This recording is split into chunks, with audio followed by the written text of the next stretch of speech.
Sit back, relax and enjoy listening. The members gathered around RK after the reporter left, but he didn't respond. He seemed lost in thought and walked to the training room to pack his things.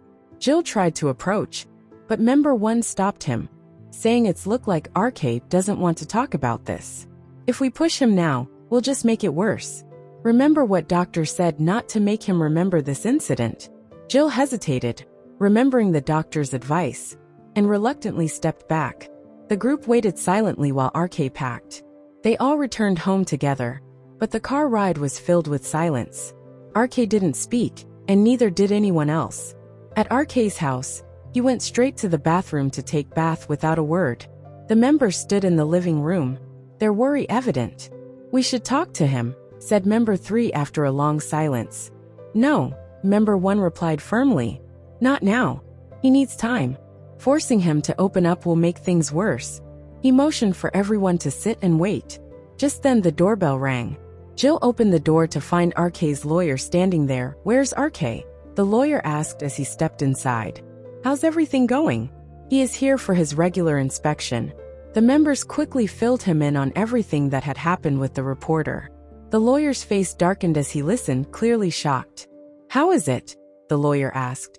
That a reporter still has the audacity to interfere after the court has already issued orders against them.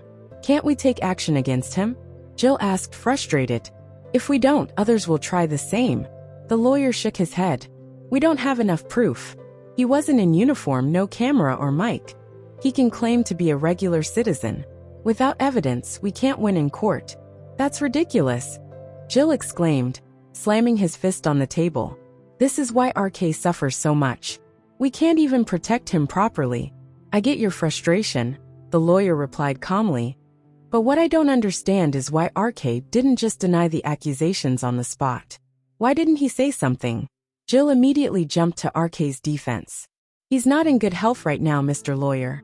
He's not in a condition to understand or think clearly. Another member chimed in. Whether he says it or not, we know he didn't do anything wrong. That should be enough. The lawyer raised an eyebrow. I know RK didn't do it, but has he ever told you that himself? Did he ever deny it directly to any of you? The members exchanged uneasy glances, the lawyer's question hanging in the air. None of them had an answer.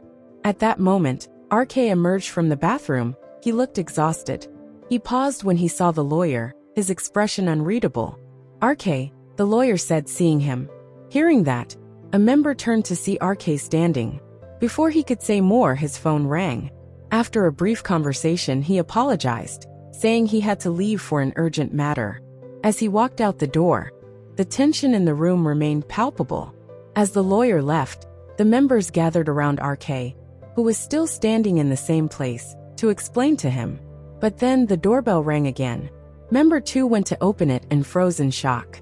Standing there was a girl holding a bouquet of flowers. The same girl who had made the accusations against RK. Before anyone could react, she stepped inside, her heels clicking on the floor as she moved toward RK.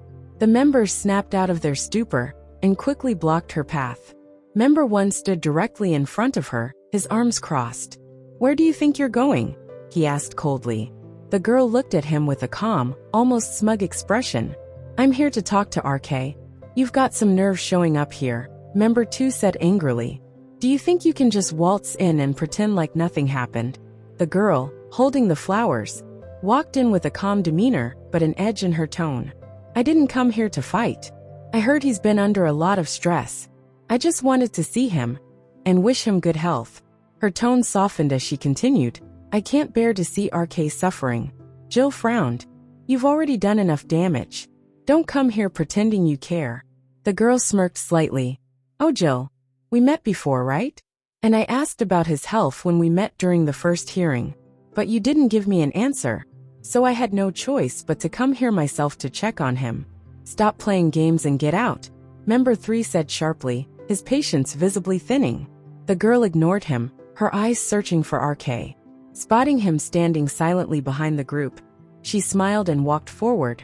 But Member 1 quickly stepped in her path. Where do you think you're going? He asked sternly. I'm going to talk to him, she replied firmly. Move.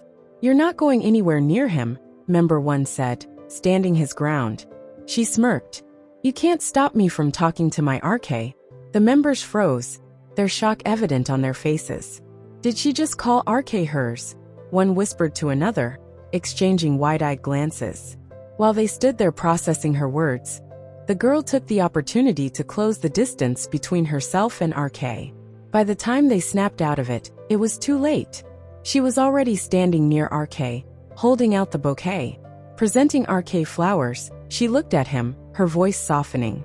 RK, take care of yourself. You've lost so much weight, and I can see how stressed you are. If these people can't take care of you properly, tell me. I will. After all, you're the father of my child. Her words hung in the air like a bombshell, silencing the room. Jill's face flushed with anger. Without waiting for RK's response, he snatched the bouquet from her hand and threw it to the floor.